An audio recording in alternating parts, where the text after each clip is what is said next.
This is the Five Stars podcast. Let me talk to you. Hi.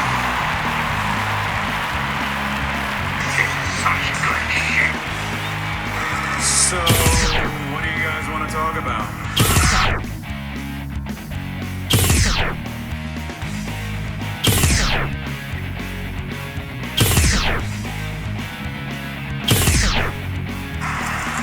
Tell me when I'm telling lies.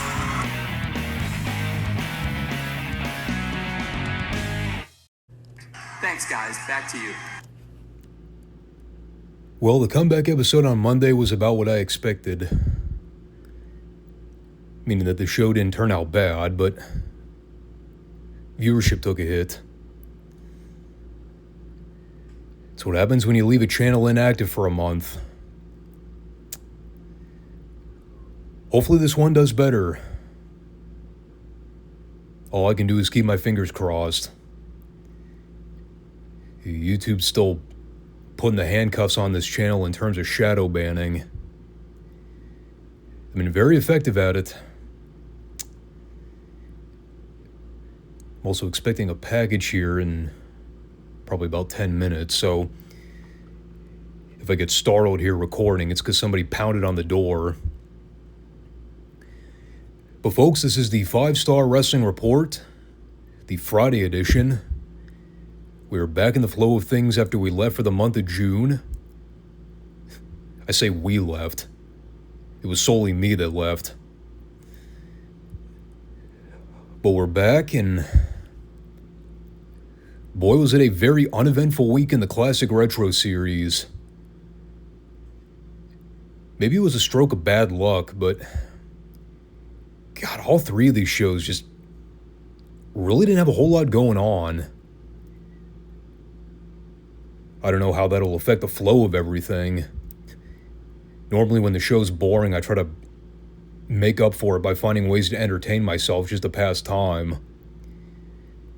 Elsewise, it's me just coming on here and reviewing a forgettable squash match and not really giving any insider detail about it. I mean, there were a couple things on the TBS show that were worth ranting about. AKA the skyscrapers. Oh, we'll get to that. But of course, if you're checking out the FSWR channel for the first time, make sure you subscribe, comment, give the show a like for me. Check us out on YouTube and Rumble on Mondays and Fridays for new episodes in the classic archives. As we're chugging along here in our series of territory coverage. You know, I think I mentioned on the Monday show that I didn't watch anything throughout the month of June to try to keep up with things. It just didn't have the time, if I'm being honest. I figured diving back in cold was going to be tough because there was going to be a lot of newer material to cover and context was going to be somewhat limited. But I'll do my best as we get going here with the TBS review. And so the question is, how do we want to resume?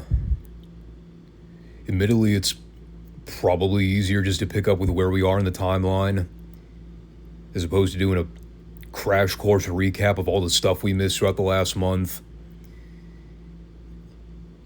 Now, the good news is we're about a week out from the Great American Bash pay-per-view, so I will get a chance to review that here on the channel in full. And we've also reached the point in these shows where Peacock just kind of stopped uploading the Saturday night TBS shows for WCW. I think the last episode archived is the July 8th edition. It's weird, they went through the whole library from 86, 87, 88, and all of a sudden it just kind of stops right in the middle of 89. I don't know what that's all about. So we have to take a detour. I'm going to have to rely on good old YouTube to bail me out. And there's actually a couple channels that have most, if not all, of the Saturday night TBS shows uploaded. which is kind of a blessing considering YouTube's Gestapo-like approach when it comes to copyright. But, yeah. That's how we're going to have to watch and review these shows going forward. And of course, there are going to be several things on this show where I kind of went in and didn't really know what was going on. And again, my memories are somewhat foggy when it comes to WCW around this time period. It's not as bad as, say, my memories when it comes to Raw from 1996. But I'm certainly not a savant when it comes to remembering every story and every detail going on around this period. Oh, by the way, going back to the topic of me having to watch this episode on YouTube, the tape that I found seemed to be an original. No post-production. Didn't look like the edited version from the network. Raw and organic, baby. The way wrestling used to be and the way we liked it. Hideous audio, glitchy tapes. Great stuff. So we open with a Fred Avery and Snake Brown versus Dynamic Dudes tag match. Good old Snake Brown. There's a name I haven't forgotten about. My all-time favorite wacky job guy. Seconded only by Don Valentine. I think we very briefly scratched the surface on Shane Douglas and Johnny Ace right before we took our channel hiatus. You know, I shared my opinion on what I thought about the whole Dynamic Dudes gimmick. To put it bluntly, not a fan. Nothing against Shane. I always liked his work. Johnny Ace, not so much. But the whole thing was snakebit from its inception. There was a very small window early on when the people were somewhat behind the gimmick. I think once they finally saw that Johnny couldn't wrestle, I think a lot of them jumped off the bandwagon. It was that and the fact that he couldn't actually ride a skateboard. It was their attempt at rekindling the magic of the Rock and Roll Express, the young, hip, good-looking tag team that could appeal to the younger market of fans. I mean, I get what they were going for. It was just tacky. It was dumb. It was never going to work. You know, the match is fine in terms of a get-over squash for the babyfaces. The dudes did some wacky double-team offense. Snake Brown was an absolute joy to watch. I think I heard at one point in this match, Michael Hayes said he bore a close resemblance to Jimmy Cornette's mother.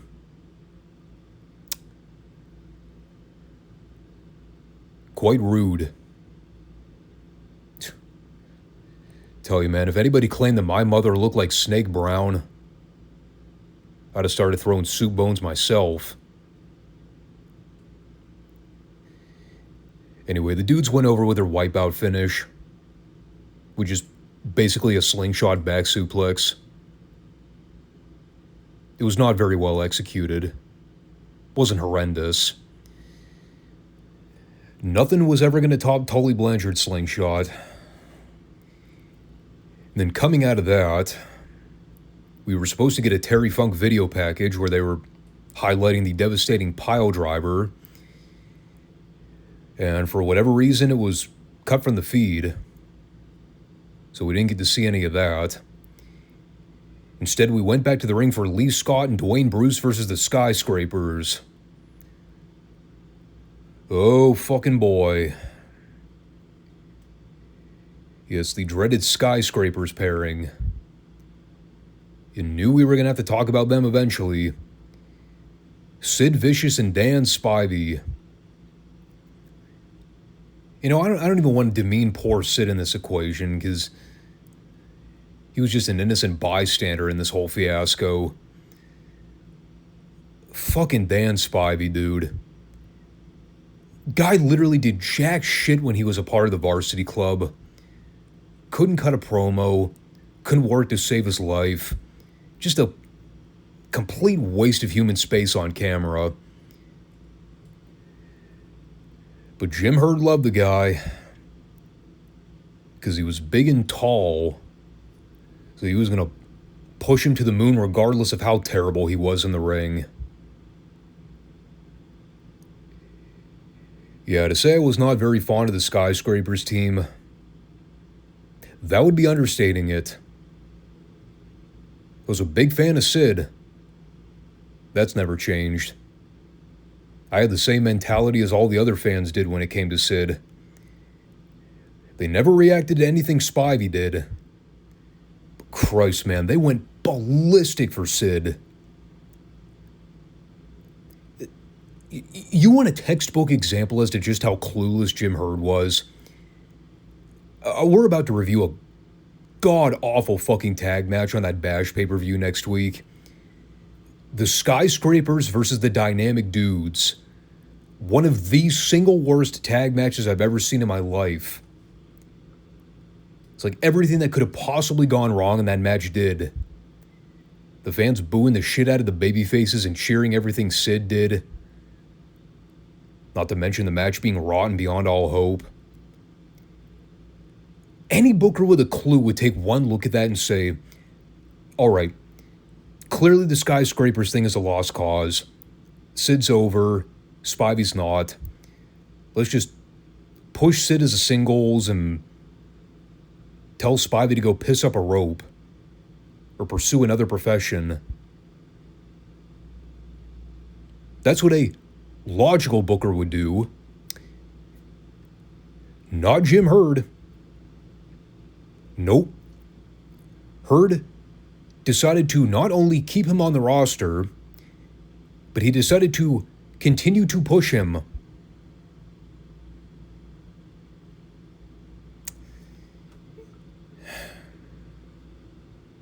I honestly think the only thing that hindered the push of the Skyscrapers was the fact that they were constantly getting hurt.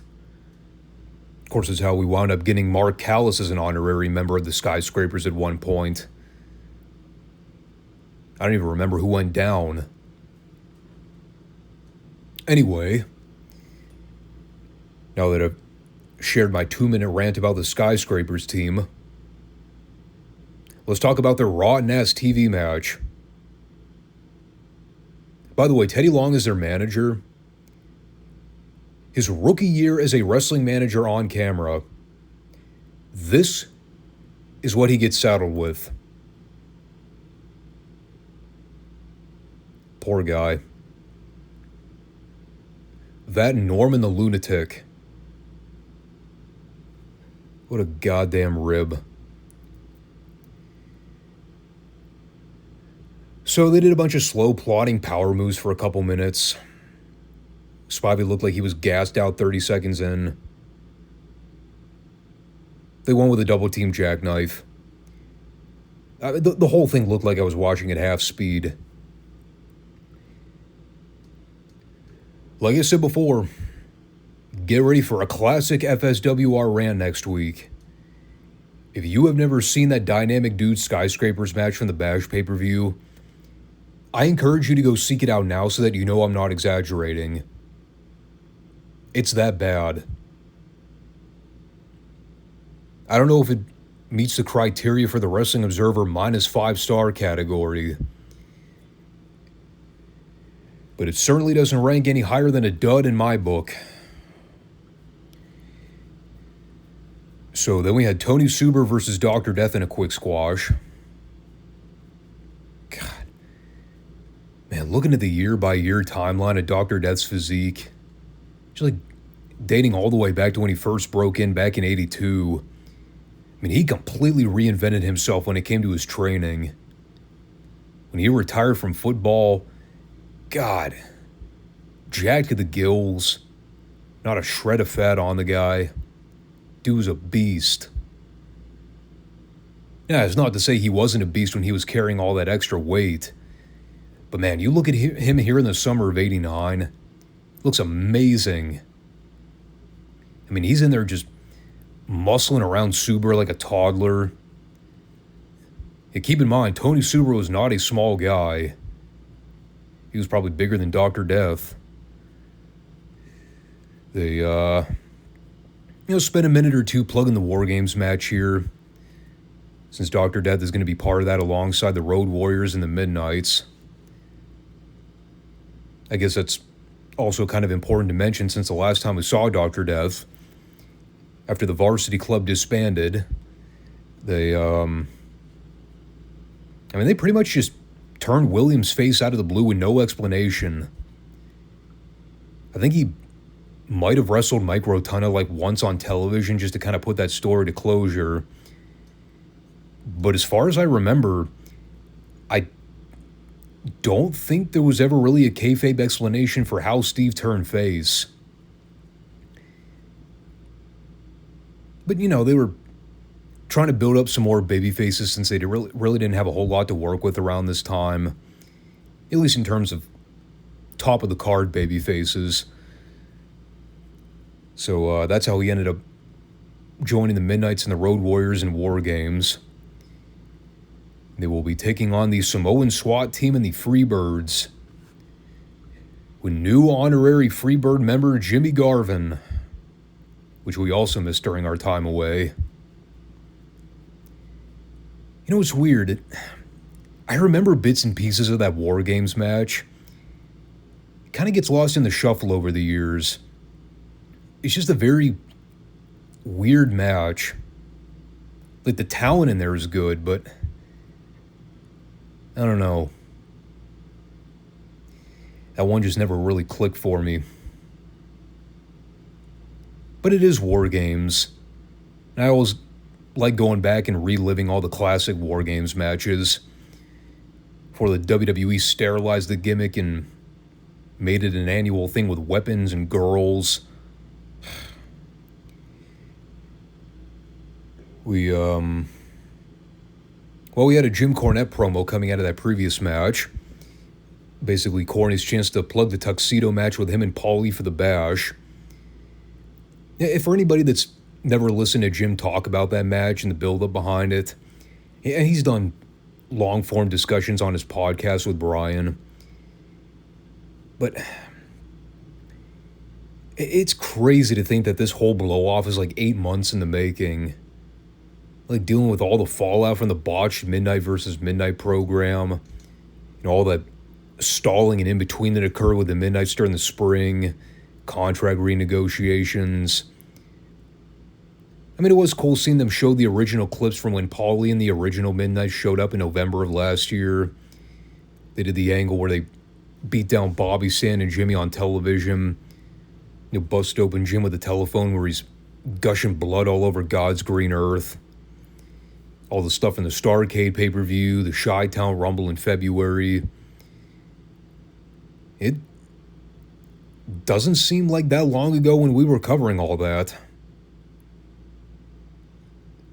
It was a great promo, too. Jim noting that he couldn't whip the Freebirds at the SST, but he knows he can take and beat Paulie in a fight. It's exactly what he plans to do next week at the Bash. And that really is a selling point of the feud.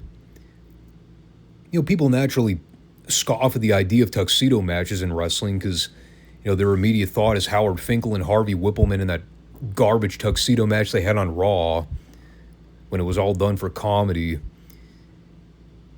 But Cornette talked about it. He went into that match with a game plan.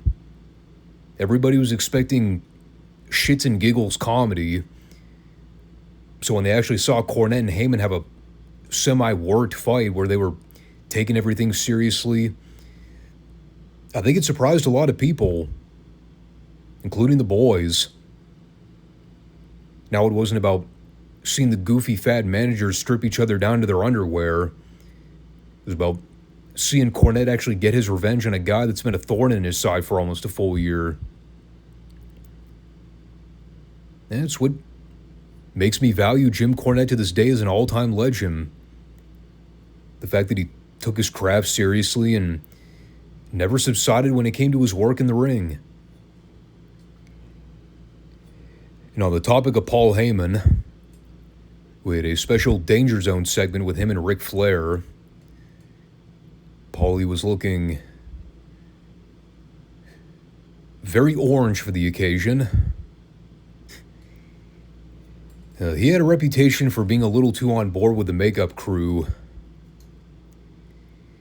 But he set up the deal, talked about the high stakes in the Flair Funk heavyweight title match. At which point, he begins to browbeat Flair over the idea that his father would co-sign him getting back in the ring to wrestle, despite the fact that he had a broken back and a broken neck. And I guess the logic behind it is that Ric Flair's dad was a surgeon, therefore he should know better. I don't entirely know what Paulie was going for there.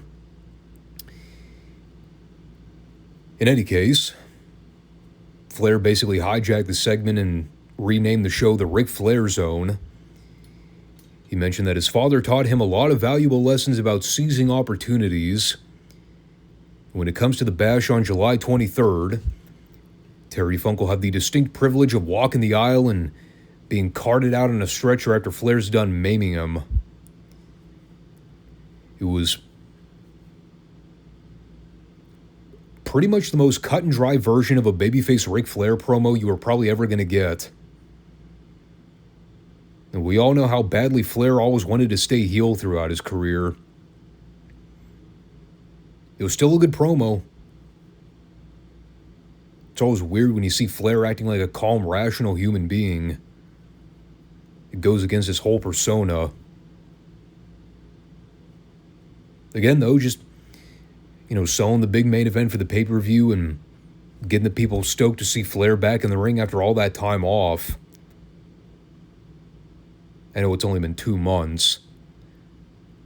But to a lot of these people, probably seemed like a lifetime.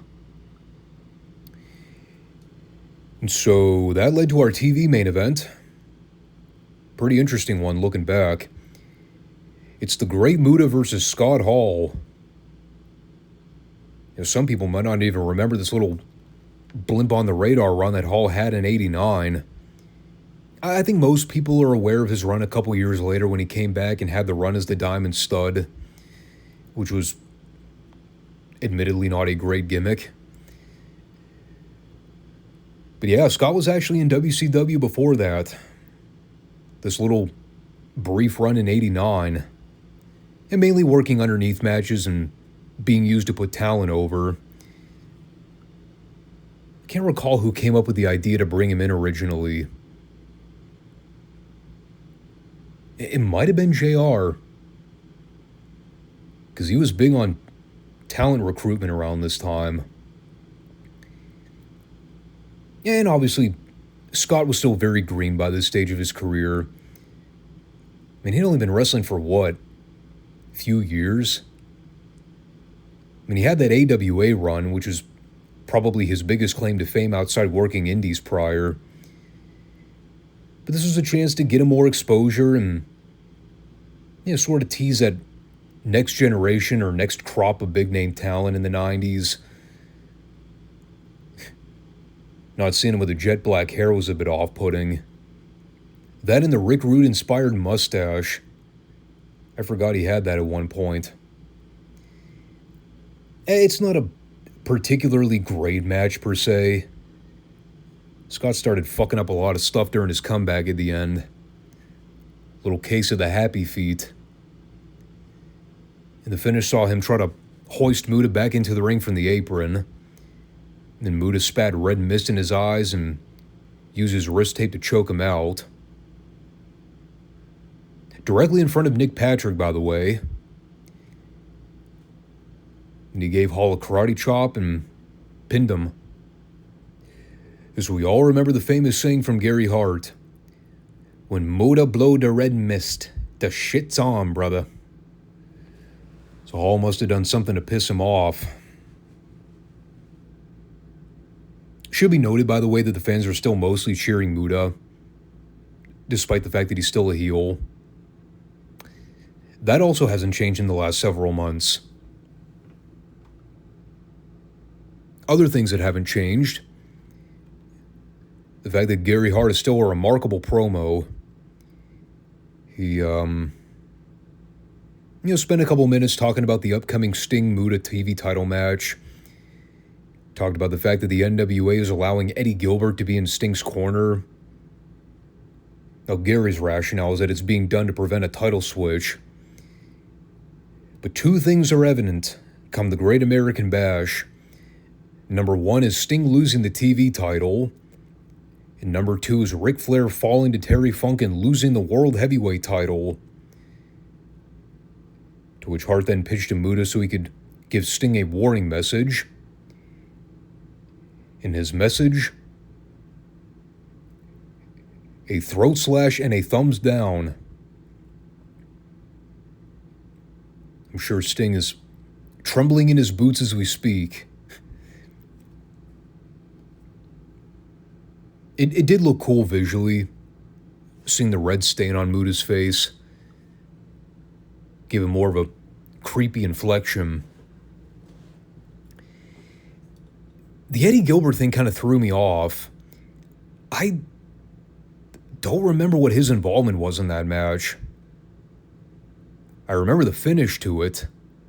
I just can't recall if Eddie was really integral to the finish in any way. It's also been a while since I saw the whole match in its entirety, so maybe I'm forgetting a couple details. But Sting versus Muta, definitely one of the highlights of the Bash pay-per-view. In addition to Flair and Funk. And I guess War Games. And Luger Steamboat. Basically anything that wasn't the Dynamic Dudes versus the Skyscrapers. And speaking of Luger's Steamboat, had about 90 seconds to get this piece of business in. Here's where we are in the Luger timeline since we last left off. He's recaptured the U.S. Heavyweight Championship from Michael Hayes.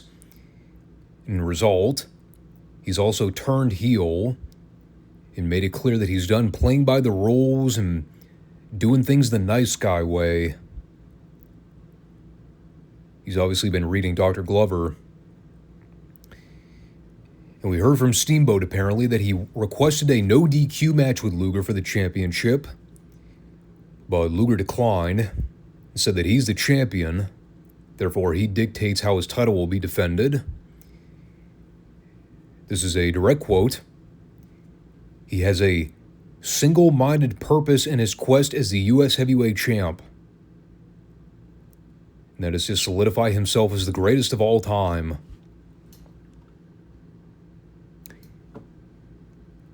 A single-minded purpose. That is a Lex Luger quote if I've ever heard one. The fuck is he talking about? I just love watching JR's facials during this. Like, I couldn't tell if he was dumbfounded or bored to tears listening to Luger talk. And it was quite the drone. A very boring, one-dimensional promo delivery. It's not to say the material was bad, it was just... Well, it was Luger. So it was very dry.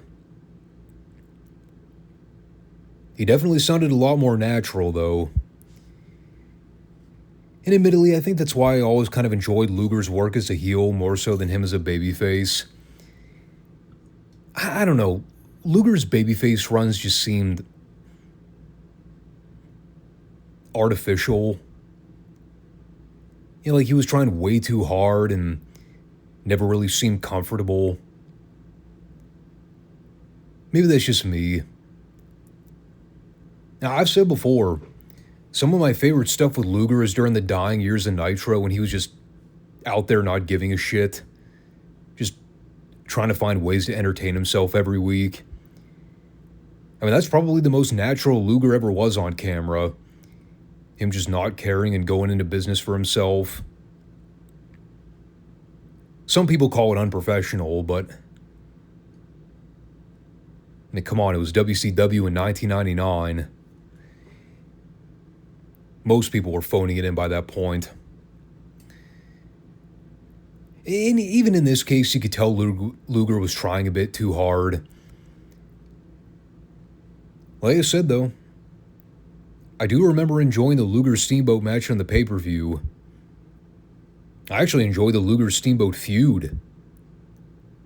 It's a shame it couldn't have lasted a bit longer before Steamboat's contract expired. I mean, they really could have expanded that feud even longer.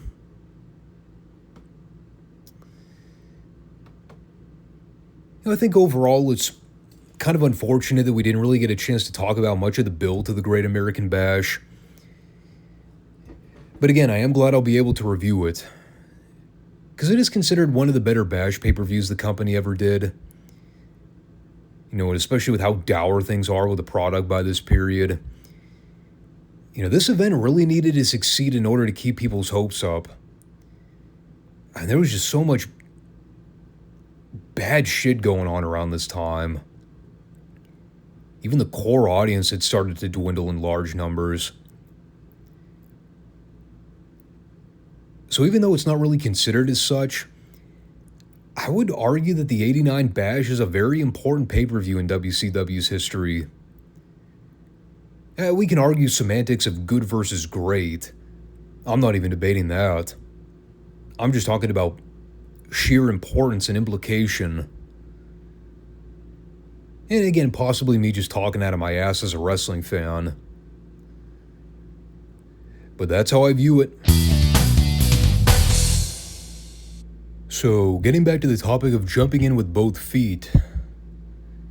Having not watched Midsouth television in well over a month. Holy cow. We may as well have missed a decade's worth of content. No, seriously, that's how rapid fire things were in Mid-South. And not necessarily in a Crash TV manner, just... that's how swiftly things moved along with the booking.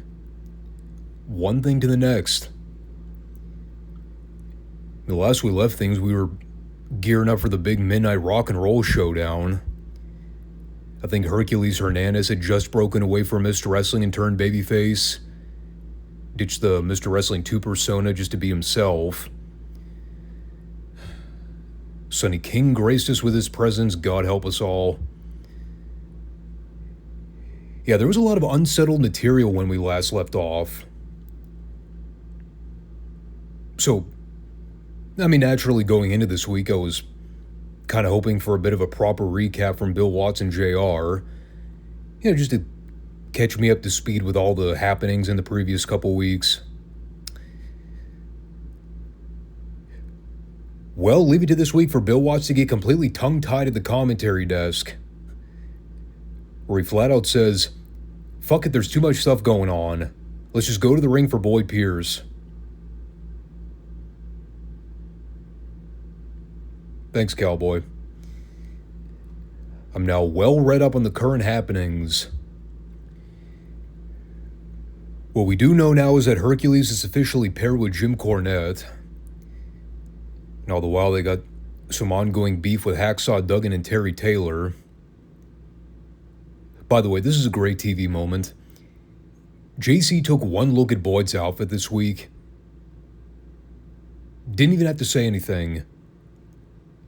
He just shook his head and went, whew. Enough said.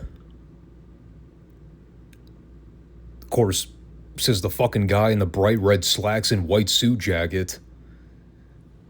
Looking like goddamn Colonel Sanders. Anyway, in terms of the beef going on with the Midnights and Duggan and Taylor, Cornette didn't go too in-depth with what's going on. Just basically said that he didn't want to send Bobby and Dennis out to handle the issue because Duggan and Taylor don't deserve to be in the same ring as the Midnight Express. So,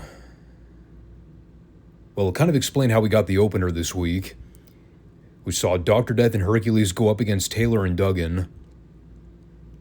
And Watts had mentioned his disappointment with seeing Dr. Death switch heel and sell out to Cornette's resources. So that turn had obviously been fairly recent. Because Steve was most definitely a babyface on television when we last saw him. All in all, it's a fun little match. Great scenario for Terry Taylor since he was the smallest out of every guy involved. So he really worked the babyface and peril role to perfection. It was a good shine for the heels, especially Hercules. And they built the Duggan's comeback when he's running wild on Hercules. And right as he's setting up for the big spear on him, Cornette trips up Duggan from the floor, which led to Duggan chasing Cornette into the ring for the disqualification. And, the heels did get some of their heat back momentarily by going after Taylor. And then Duggan came back with a chair and sent everybody packing. It is kind of unfortunate that we missed a key critical part in the timeline where Hercules had aligned with Cornette to be his bodyguard. We also really never got to see the payoff to Dr. Death stealing Crusher Khrushchev's TV title medal. Yes, I still remember. I've been stewing on that plot hole for months. From there, we came back for Buddy Landel and Steve Brinson. What wound up being a massacre squash. God, Landel just beat the shit out of this poor Steve Brinson fella. Like, to the point where even Watts was putting over how brutal the beating was. I think this is the hardest I've ever seen Landel work. It's funny because Watts and JR were talking about the kind of people Landel trains with. Like the Butch Reeds, the Crusher Khrushchevs, the Nikolai Volkovs of the world. All these rugged, tough guy heels. Watts actually cracked himself up at one point when he was talking about Landel coming out and ribbing Hacksaw Reed, saying he could bench press and lift more weight in the gym than him. Apparently Reed got hot at him for it. And of course, his Buddy just being Buddy, trying to get under his skin and be a dick. Whether or not that actually happened, I could totally buy it as legit. I'm kind of hoping that was a real thing that happened, because that is quintessential Budrow. Anyway, he went over with a big elbow drop, sweating like a whore in church. He definitely had his working boots on this week. Speaking of Butch Reed, he wrestled Mike Jackson in the following segment. Another pretty great match. Like Reed just going out there and being the best douchebag heel, letting Jackson put a headlock on him at one point. And of course, it winds up butting him in the ass when he flips Jackson overhead and eats a pair of drop kicks. And of course, Reed takes over and uses the power game to dominate. They were talking about his recent run-in with Sonny King the other week. So, of course, that set up the angle at the end where Reed had his back turned to the locker room. He's jaw-jacking with all the Irish McNeil fans. And then Sonny runs in with a chair and decks him over the head for the DQ. But see, this is the thing that separates different generations of fans. Because if they booked this exact same thing in 2025, the fans would instantly boo the babyface for throwing out the match. But because the fans got to see Mike Jackson get a visual pin on Reed after Sonny King threw him on top of him, it didn't matter that Reed technically won the match. Like just the mere sight of Jackson pinning Reed, and that was enough to get the people all to cheer and go crazy. So this worked. Even though the chair shot itself was horrible and barely looked like it grazed Hacksaw's head. But it was Sonny. He wasn't very good. And that brought us back for another cool matchup. It's Norvell Austin and Coco Ware versus the team of Bob Brown and Dale Veazey. And obviously, if you follow my world-class reviews in 1984, we got the chance to review a handful of PYT matches.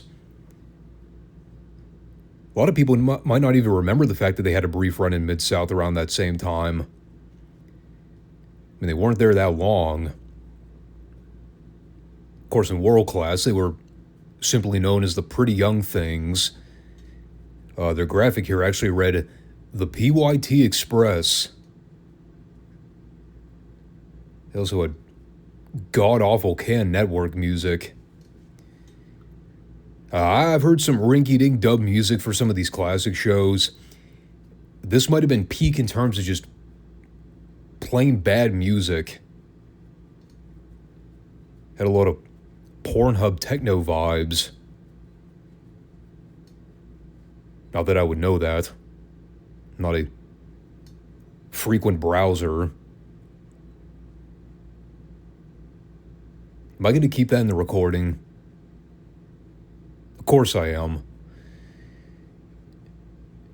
Anywho, so this match didn't last all that long.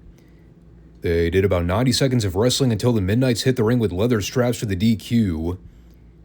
They got a few minutes of heat on the PYTs until they both made their own comeback and turned the tables on all four guys, including the jobbers. Then they ran everybody off with the belts. The story here is that the PYTs have apparently had the Midnight's number since they came in. They beat them in a non-title TV match, and they're kind of playing up the idea that for whatever reason the Midnights just can't seem to get the better of these two. Keep in mind, for all you Memphis fanatics out there, there is history with Dennis Condrey and Norvell Austin when they were part of the original Midnights, alongside Randy Rose, of course. So you know that Dennis was having a ball getting to work this program.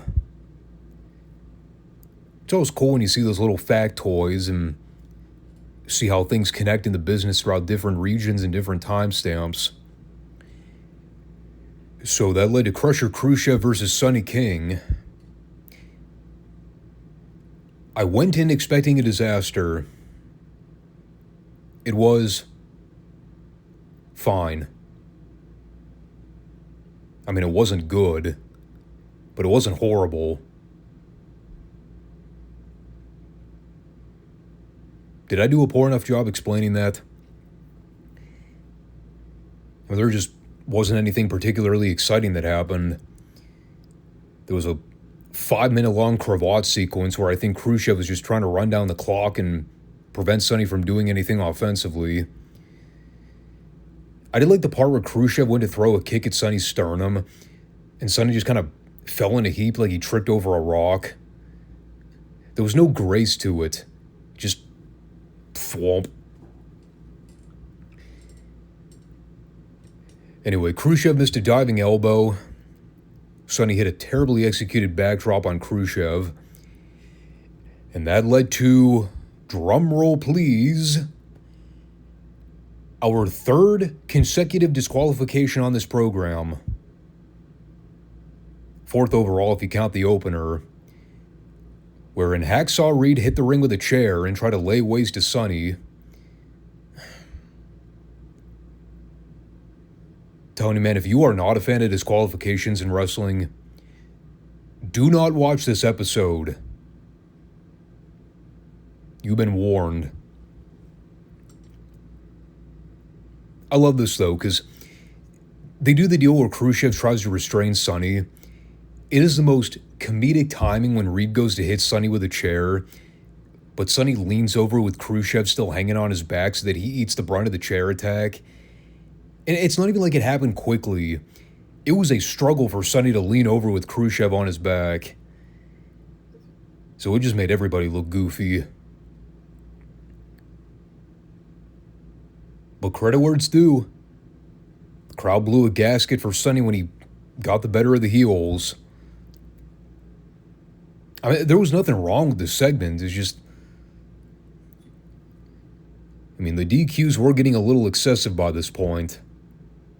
I got no issues with DQs in wrestling, but we're kind of approaching Russo territory in terms of the DQ to regular pinfall ratio. At least these matches go a little longer than 30 seconds before the fuck finish. Oh, by the way, if you thought the DQs were done there, wrong. Incorrect, sir. There's more to come. So we had our advertisement event, or what was supposed to be the advertisement event before things changed. They originally booked Magnum TA versus Ernie Ladd for the North American title, but apparently Ernie was pitching a fit earlier in the day that his match wasn't slated to go first on the card, so he basically no-showed in storyline and never came out for the match. And as they're about to declare Magnum the winner via forfeit, here comes Nature Boy Buddy Landau to start jaw-jacking with the champ. And this part was great. He gets in there and starts going off about how it's his time to be in the spotlight. He's scored victories over all the top guys in Midsouth, including JYD and Sonny King. As far as he's concerned, Magnum's just another punk geek paper champion hiding behind a belt. He doesn't even care about the title right now. He'll wrestle Magnum just to prove a point. So, well, we get the impromptu non-title match. And stop me if you haven't heard this one already. They wrestle for about a minute. And while Magnum is working over Buddy, here comes Ernie Ladd with a massive fucking Halliburton briefcase. I'm almost positive that case weighed more than me. It was huge. And to the shock of absolutely nobody, Magnum eats a shot from the back from Buddy. And while he's tangled up in the ropes, Ernie clocks Magnum over the head with the case for the disqualification. So that makes number 4. Actually, number 5. I forgot about the opener.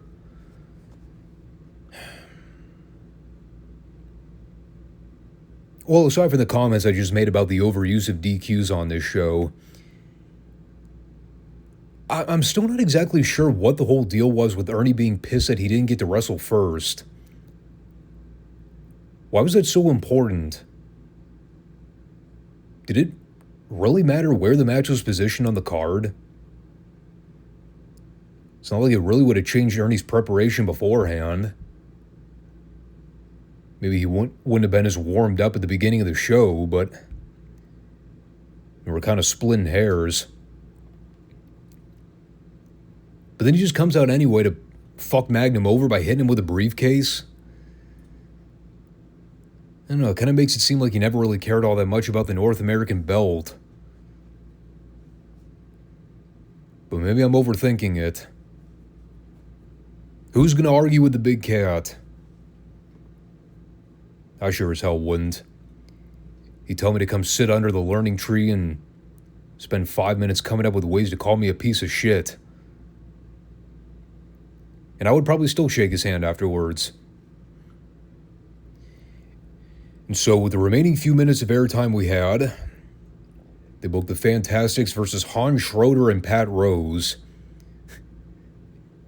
I'm not making that name up. There was an actual job guy from Germany named Hans Schroeder. It does not exactly roll off the tongue. I think at this stage I was just kind of hoping to see a match on the show end with a clean finish. That was my thought process going in. Guess what we didn't see? Exactly. It wasn't a DQ. It was an even bigger middle finger. It was a we ran out of TV time, so it's a non-finish ending. Couldn't even have Bobby Fulton and Tommy Rogers score a fall over Pat Rose and handjob fucking Choder, or whatever the guy's name was.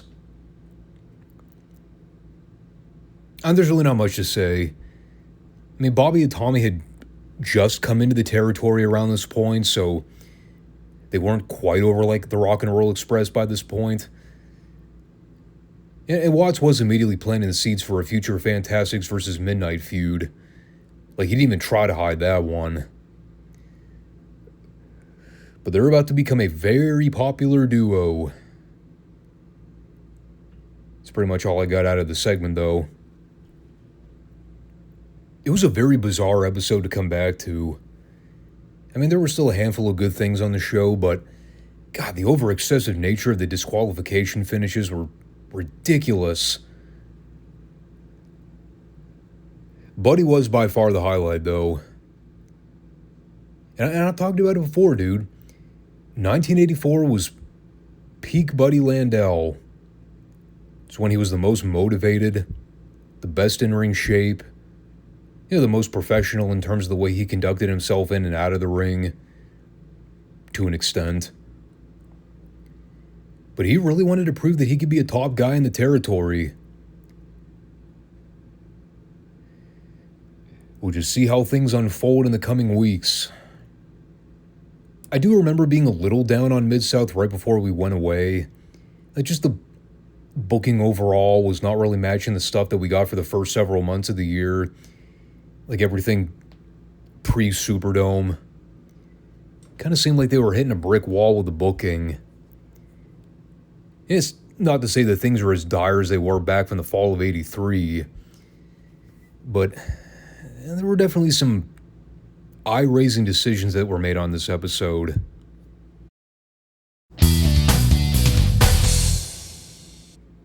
And with that, let's move over to our world-class portion of the review, where the attendance figures continue to dip and the bleachers are becoming more and more visible at the Sportatorium. Now, by this point, we're mainly dealing with the fallout from the July 4th Star Wars. Shame we didn't get a chance to cover Chris Adams' big title win. I mean, that was really the only big takeaway from the event. Chris Adams defeating Rick Rude to become the World Heavyweight Champion. Apparently the match was a real slugfest, too, because Rude was sporting a big old shiner on this week's taping. And Chris might have potatoed him at one point. Kind of like what I previously mentioned with the Midsouth and WCW recaps. All that footage we missed throughout the month of June. It's just going to be way too hard to try to break down 4 weeks of content in a quick synopsis. So, rather than me ripping my hair out to try to do that, we'll just go ahead and pick up with things and try to fill in the logic gaps as we uncover them. The opener this week is Rick Rude versus Skip Young. Rude is announced as the former World Heavyweight Champion. Still affiliated with Percy, at least for the time being. And for anybody that doesn't know, Rude's about to leave for Crockett in the coming months. So we will not be seeing him around Dallas much longer. I may have misheard Bill Mercer during his commentary, but he seemed to have alluded to a miscue or some kind of issue between Percy and Rude that happened at the Star Wars event. So they're obviously toying with the idea of some kind of impending breakup. Nothing really happened here to further that story. I know Rude does something short-term with the Warrior right before he leaves.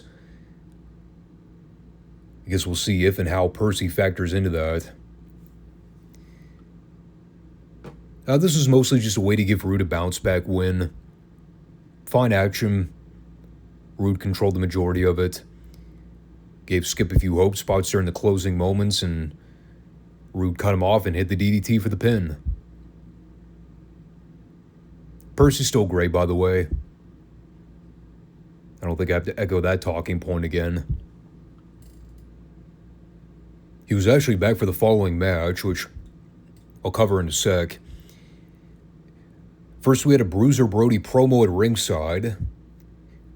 He was talking about the Reunion Arena show from the 4th, where he and Abdullah the Butcher had a slobber knocker. And we will apparently get to see that gruesome footage next week. Looking forward to it. He basically called Gary Hart a loudmouth and said that Abby is his insurance policy to back up everything he says, since he can't fight his own battles. He has other people do his dirty work for him. While Abby's earned the reputation of being the most dangerous man in the sport of wrestling, right or wrong, fact is Brody isn't afraid to get down and dirty himself. So he told every promoter nationwide that if they can get Abby versus Brody down on paper for a sanctioned match, Brody will be there.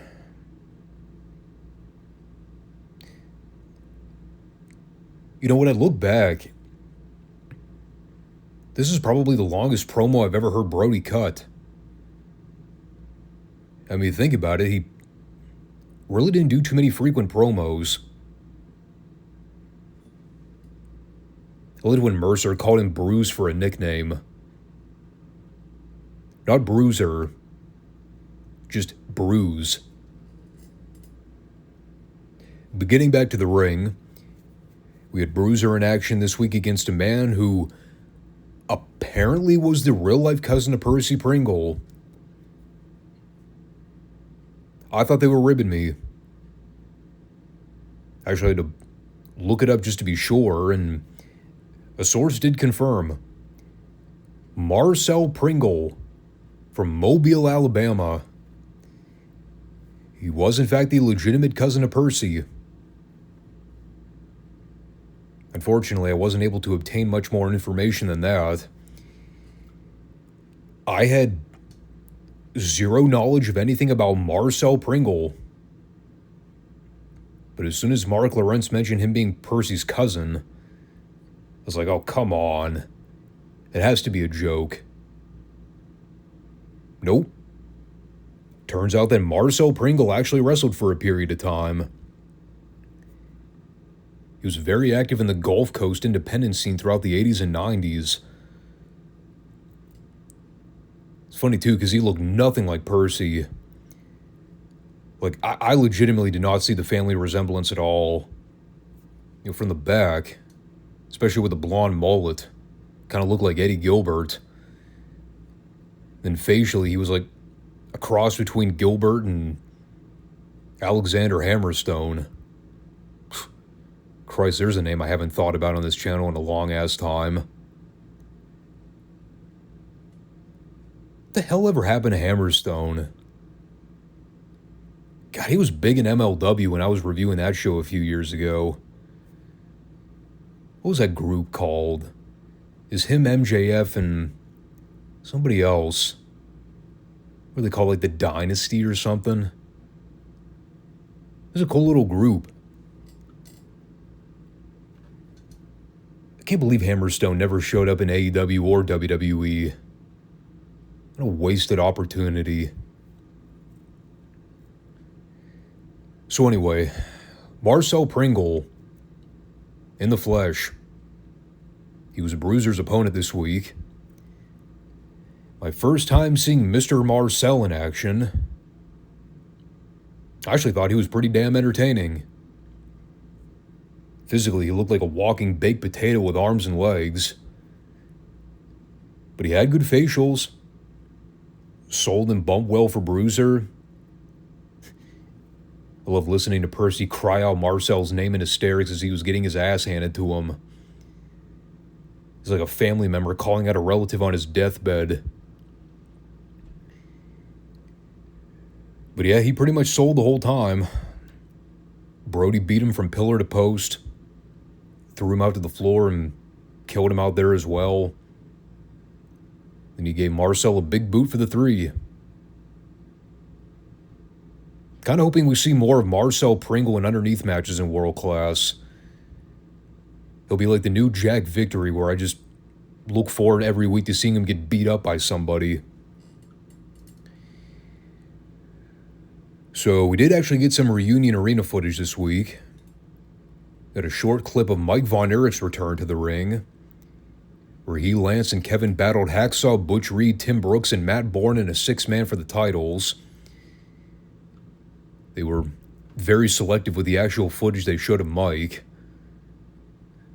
I mean, what we did see, it wasn't horrible. Also not great. He gave Reed a wacky-looking head scissors takedown that just looked all kinds of awkward and clumsy at one point. I don't want to totally bury Mike. I mean, the people were glad to see him back. And he got a genuine pop at the end when he pinned Bourne to win the titles. It's crazy to think how long Mike was actually out of the ring with all those health complications. Remember, that shit dates all the way back to last year. It was like July or August when all that went down. I mean, I still remember seeing the tapes of him at the hospital in the arm sling after the dislocated shoulder. Of course, they had the following footage where they're explaining all the complications from surgery and Mike getting TSS and brain damage. All that weight he lost. You know, the family not thinking he was going to make it. It was just a really bad time. You know, it's like on the one hand, you're glad to see him back in the ring and somewhat healthy. And I say somewhat because, you know, let's be honest. I mean, Mike never truly recovered from TSS. And then when you realize that we're not too far off from the real Mike Von Erich tragedy in '87, it's tough to watch that return and not be left thinking, shouldn't have happened. I mean, I can understand from Fritz's perspective, there was sort of a desperation to get Mike back in the ring to kind of fill the void of Kerry not being there. Because he was already gone dealing with a motorcycle accident. God, I mean, Mike was never equipped to get back in the ring. Not with his current state of mind. Yeah, this showed some Abbey footage of him working with Kabuki. Would basically amounted to him just ramming a fork into Kabuki's bloody face for several minutes. All the while, Mark Lawrence keeps referring to it as a bright, sparkling foreign object. Apparently, it was not politically correct to use the word fork. Hey, this was still when it was okay to say foreign on television. Several years later, the Turner Network banned the use of the word foreign object. Bright, sparkling foreign object. Words only Mark Lawrence could say with a straight face. And, I was about to say that coincided with the main event match. It didn't at all. So we had Kevin Von Erich versus Killer Tim Brooks. This actually wasn't the main event, but it was one of the two featured matches for the card. It was probably about as close to a one-sided squash as you could get without being considered an actual squash. I don't think Brooks got in more like a minute of offense in this thing. I mean, Kevin just dominated the whole time, threw him around and stayed in control of the pace. I did like the finish where Kevin went to try to hit Brooks with the diving crossbody from halfway across the ring, but Brooks is way out of position for Kevin to come anywhere close to landing on him. By God, that was not going to stop Kevin. He just dives like a flying saucer, completely misses Brooks by like a mile and a half. If you actually look at the tape closely, I'm pretty sure Kevin audibly yells the word, fuck. Still pinned him. It was a funny spot, though. Then we had our actual closing match. A tag team match, playa. It's Buzz Sawyer and Matt Bourne versus Chris Adams and Brian Adias. Oh boy. Mr. Blank Slate himself, Brian Adias. The vacuum of charisma. The man that makes Dean Malenko look like goddamn handsome Jimmy Valiant. I could go on. You knew I was going to jump at the opportunity to give Adias a hard time. Another relative new face to the world-class scene. In addition to Matt Bourne, Mad Dog Buzz Sawyer. this had to have been right after he left the UWF. I mean, he was there, 85 to early 86?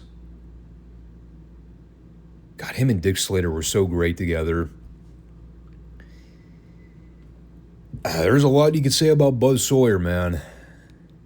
He was quite the character. Freaky oddball guy. Literally as a shoot. I'm not even putting over his gimmick.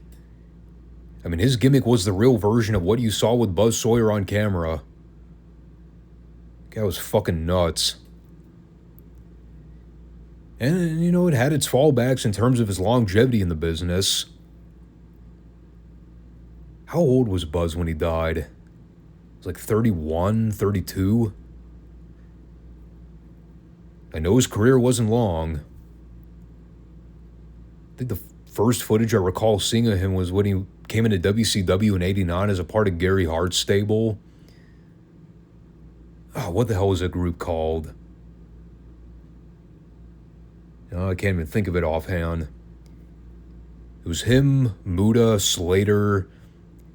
I think, who was Kendo Nagasaki? Didn't he come in with another name around that point? In any case, that'll be something we address in the coming year as we cover the WCW archives.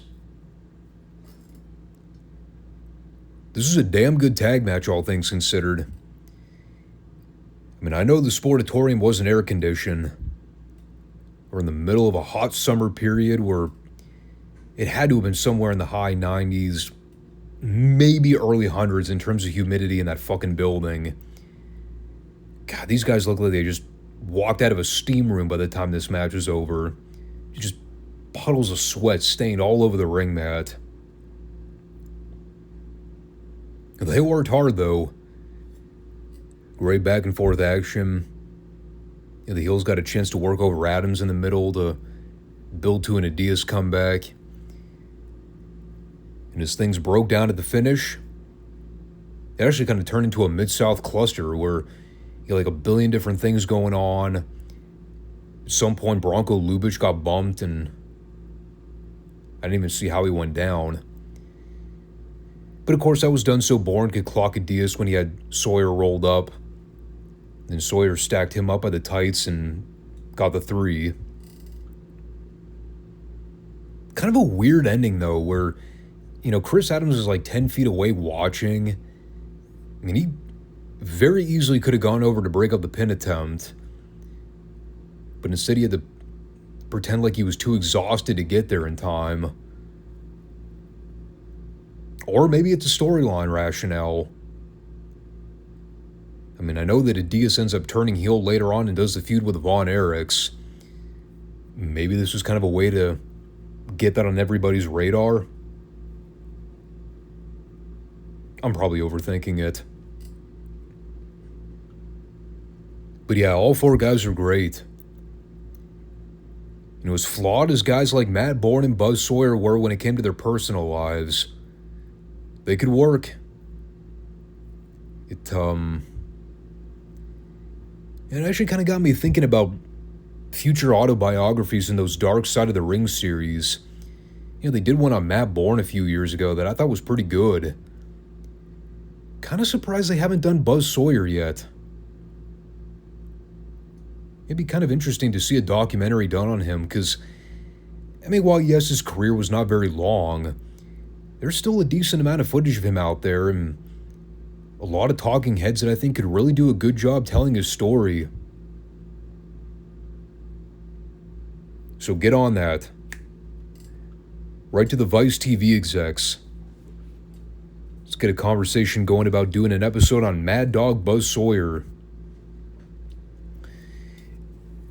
But on that note, I think we'll go ahead and wrap up the review there, as we will with the show. You know, overall, things are still kind of chugging along in the world-class timeline. The big title change with Chris Adams has obviously got everybody talking. But those attendance figures, man, I just keep coming back to the attendance drop-off. You know what the other issue is too, and I don't even know why I didn't think about this until just now.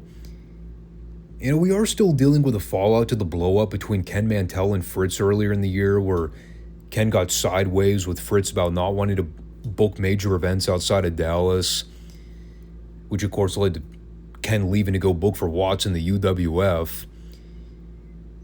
You know, something people might not remember is that a lot of guys left the Dallas territory around that same time. It wasn't just the disgruntled world-class fans that left in huge swaths. Ken kind of brought over a lot of guys to work for Watts around that same time. It was actually very sleazy. Like the John Tatums, Missy Hyatts, Freebirds, Iceman. A lot of big names in the Dallas area just up and left right around the point Mantell walked out. And certainly while it was a huge bonus to Watts' product in the short term, it kind of led to this odd roster rotation where, you know, we went from seeing a lot of those names that I just mentioned every week on the show, and now they're all just gone. And of course, soon to follow in that line would be guys like Chris Adams, too. I mean, he was only around through the remainder of the summer, I think, before he left. You know, he also had that run-in in Puerto Rico where he got physical with one of the airline pilots that led to him getting incarcerated for 90 days or whatever it was. Yeah, they just... a lot of weird stuff going on around this period. Behind the scenes. Christ, and this is on top of Kerry not being around too. Rude's about to leave. You know, I call it a transition period we're in right now, and it's kind of what it is. But this company just keeps taking lumps, one after the other. Anywho, it's good to have a successful Friday show as we get back into the flow of things here. Folks, I want to thank everybody that comes back to check out the show every week. As we roll into this weekend, we have a couple big things coming up. WWF has the In Your House pay-per-view that we'll cover. I believe International Incident is the title. And we'll also do the Fallout Retro Raw as well. And then at some point this weekend, I'll get going on watching all the classic footage to prepare for next week. And we'll get the Great American Bash. So that'll be a fun show to dive into. It's been a while since I've watched it. But I'll catch you guys this weekend. And take care. Peace out.